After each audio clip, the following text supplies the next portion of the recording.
Selamat datang kembali. Kali ini kita punya pembahasan mendalam yang menurut saya cukup mengejutkan ya. Mm-mm. Dari bab 11 buku Sharp, karya Teresa Houston, fokusnya itu, nah ini dia, bagaimana hubungan Anda sama dokter itu bisa benar-benar memengaruhi kesehatan fisik Betul. dan bahkan tingkat rasa sakit yang Anda rasakan. Ini bukan cuma soal perasaan nyaman atau nggak nyaman gitu ya. Bukan sekedar itu. Tapi ada sains otak, ada mekanisme di baliknya. Jadi misi kita kali ini ya membongkar koneksi ini. Dan gimana Anda bisa manfaatin ini? Iya, Banyak kan yang mikir efek placebo itu cuma sugesti aja di pikiran doang. Tapi buku ini nunjukin cerita yang wah jauh lebih dalam. tepat sekali. Bab ini benar-benar ngebahas gimana ekspektasi kita, kepercayaan kita, apalagi ya dalam konteks medis gitu. Itu bisa mengaktifkan mekanisme penyembuhan internal di tubuh kita. Ini bukan sihir, bukan tapi ya neurokimia. Harapan positif itu bisa micu respons biologis yang nyata. Oke. Mari kita mulai dari efek placebo itu sendiri deh. Buku Sharp ini ngejelasin kalau ini bukan sekedar ilusi ya kan? Bukan? Jadi, waktu kita berharap ada perbaikan, otak kita tuh beneran kerja. Ada pelepasan dopamin di area namanya ventral striatum. Betul, ventral striatum. Nah, itu kayak tombol mulai gitu ya. Terus dopamin ini micu produksi opioid alami tubuh, kayak endorfin gitu. Endorfin. Yang fungsinya kan emang pereda nyeri internal kita. Jadi, ini benar-benar proses kimiawi di otak ya, bukan hayalan. Iya, proses biologis. Dan dampaknya itu signifikan banget, terutama buat manajemen rasa sakit. Oh ya? Jalur dopamin opioid ini jalur yang sama loh yang ditarget sama banyak obat pereda nyeri. Oke. Aktifin sistem ini. Wow. Ini ngasih kita petunjuk kenapa keyakinan pasien itu bisa kuat banget pengaruhnya dalam proses penyembuhan. Kekuatan harapan itu ya nyata secara fisiologis. Tapi ini berlakunya sama kuat nggak sih buat semua kondisi? Atau terutama yang ada hubungannya sama persepsi, kayak nyeri, atau mungkin sistem imun gitu? Penelitian yang dibahas di bab ini memang banyak fokusnya ke rasa sakit ya, sama respons inflamasi. Area-area di mana persepsi dan ekspektasi itu punya peran gede banget. Masuk akal. Mekanismenya mungkin nggak sama persis plek untuk semua penyakit, tapi koneksi pikiran tubuh lewat jalur neurokimia ini kayaknya cukup fundamental sih. Nah, kalau kita lihat buktinya nih, ini bagian yang paling seru menurut saya dari bab 11 ini. Peran spesifik dokter Anda. Iya, ini menarik banget. Gimana coba? Sikap mereka bisa mubah respon fisik Anda. Buku ini nyorot studi krim histamin. Itu jelas banget.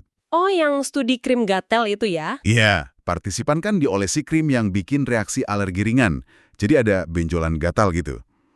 Tujuannya yaitu, mau lihat gimana sikap dokter pengaruh ke ukuran benjolan. Terus hasilnya gimana? Hasilnya luar biasa.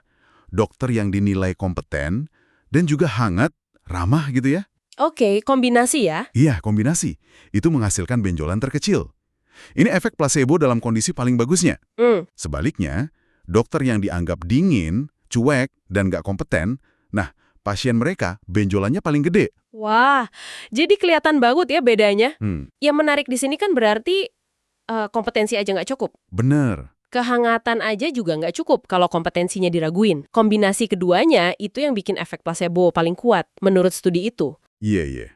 Terus ada juga efek nocebo, ekspektasi negatif. Kalau pasien udah yakin nih pengobatan bakal jelek atau nggak ngefek, benjolannya bisa jadi lebih gede. Oh gitu? Nggak peduli sebagus apa dokternya. Ini nunjukin betapa kuatnya ekspektasi kita, mau positif atau negatif. Gitu kan? Bener banget. Pertanyaannya terus, kenapa sih sikap dokter bisa punya pengaruh biologi segininya? Mekanismenya gimana? Nah, Houston di bukunya ngajuin hipotesis yang fokusnya ke oksitosin. Sering kan disebut hormon ikatan atau hormon kepercayaan gitu. Oksitosin, iya. Jadi pas Anda interaksi secara positif sama dokter yang Anda percaya, yang Anda rasa hangat gitu, tubuh Anda itu mungkin ngelepasin oksitosin. Oksitosin ini ningkatin rasa percaya, terus kayaknya nih, dia memicu kaskade kimiawi lagi. Kaskade gimana tuh? Oksitosin ini dorong pelepasan dopamin. Nah, kayak yang kita bahas tadi kan, dopamin bisa micu opioid alami. Oh, nyambung ke sana lagi ya? Iya, nyambung lagi hasil akhirnya. Ya, potensi peredaan nyeri dan dukungan buat respon penyembuhan alami tubuh. Jadi interaksi yang baik itu sendiri jadi bagian dari terapi. Gitulah. Luar biasa ya. Gimana interaksi sosial yang positif, yang hangat gitu, bisa langsung micu pereda nyeri alami di tubuh kita. Terus, apa artinya ini buat Anda semua, para pendengar? Kenapa ini penting dipahami? Ya ini bukan cuma soal biar lebih nyaman aja pas ke dokter atau merasa didengerin, meskipun itu juga penting ya. Ya, penting juga sih itu. Tapi ini lebih ke hasil kesehatan yang konkret. Jadi milih dokter yang nggak cuma Anda anggap kompeten, tapi juga bisa bangun hubungan yang hangat, yang penuh percaya. Secara nggak sadar, Anda itu lagi ngaktifin potensi penyembuhan dari dalam diri Anda sendiri. Hubungan dokter-pasien itu bukan sekedar pelayanan biasa, tapi bisa jadi alat terapi biologis. Jadi intinya nih, cari dokter yang nunjukin dua kualitas itu ya.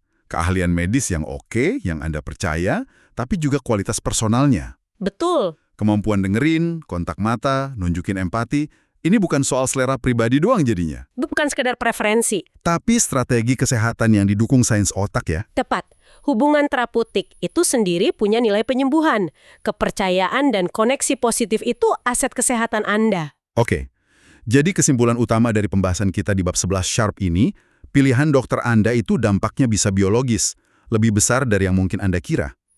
Sikap mereka, cara mereka interaksi, itu bisa pengaruh ke kimia otak Anda, respons tubuh Anda ke pengobatan, dan cara Anda ngerasain sakit. Ini cara praktis buat nerapin wawasan neuroscience demi kesehatan Anda. Benar sekali. Nah, sebagai penutup nih, mungkin ada satu pemikiran buat Anda bawa pulang. Oke. Kalau hubungan sama dokter aja bisa sekuat ini pengaruhnya ke kimia tubuh dan penyembuhan, coba deh renungkan.